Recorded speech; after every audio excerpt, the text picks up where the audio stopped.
Hey guys, it's Coop, and today I'm going to be sharing with you 5 of the most important tips in my opinion to making a good review on YouTube. These 5 tips are going to be really helpful in any type of review, so whether that's tech or something else, it's definitely going to be helpful to you guys. Now of course the best way to make a good review is to practice, but if you want to speed that process up a bit, make sure to follow these 5 tips. Without wasting any more time, let's get right into it.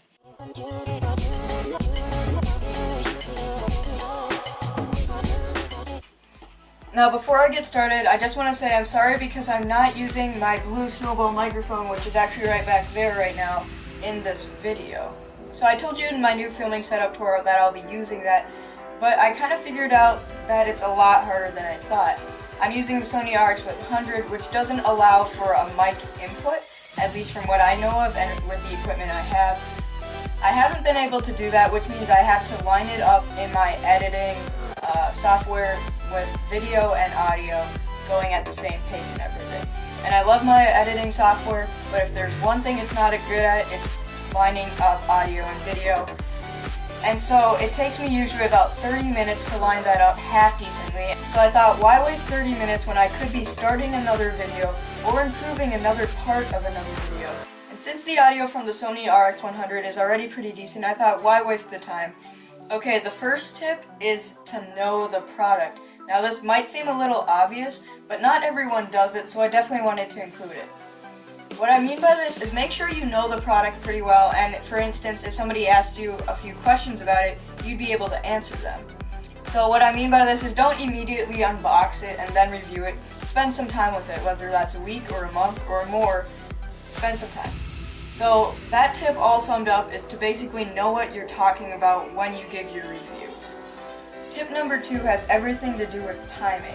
And I'd say 3 to 5 minutes is the sweet spot. I'd say that's definitely the best amount of time, and I try to keep most of my reviews within that time span. So you definitely don't want it to be too short and lack any information, because that's just frustrating. And if it's too long, it's going to be boring, and people aren't going to watch it to the end anyway, so there's not a whole lot of point. The biggest thing about this tip is to talk about everything you need to say and everything someone who's buying this product would want to hear, but don't go too far into detail that it gets boring. Okay guys, it's actually about an hour after I finished shooting for this video, or at least planned to finish shooting for this video. And I actually forgot a tip, so yeah, I'm back here telling you that. Anyways, the next tip is to be honest, and this is pretty self-explanatory, but it's really important.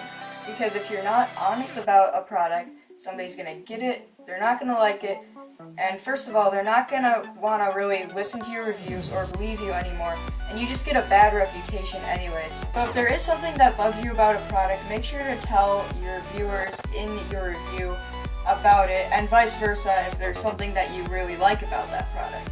The 5th and final, and probably most important tip overall, is to make it interesting. So there's definitely a few key ways that I have for you guys to make a review interesting.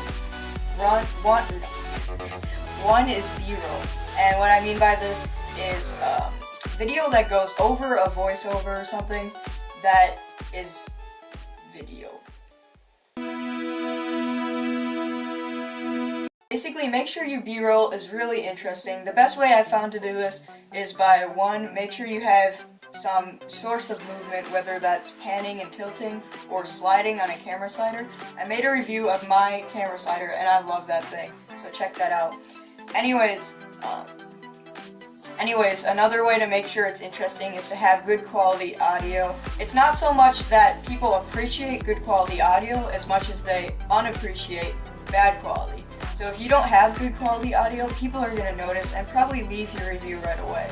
Make sure you're not doing the same thing all the time. So if you just have B-roll in a video, maybe show your face at the beginning and end. I think that's probably the best way to make a review, and that's what I've been doing for a while now. So those were the 5 tips I've learned over time to making a great review. I hope you guys enjoy, and make sure to like it if this video helped you guys to make a better review for yourself. Also like it if you agree with any of the points, and just like the video because I want to know if you like it. And if you dislike the video, make sure to like this video because, yeah. If you like the new filming setup, like this video. Anyways guys, thank you so much for watching. If you enjoyed, make sure to like this video. And until next time, I will see you later. Bye.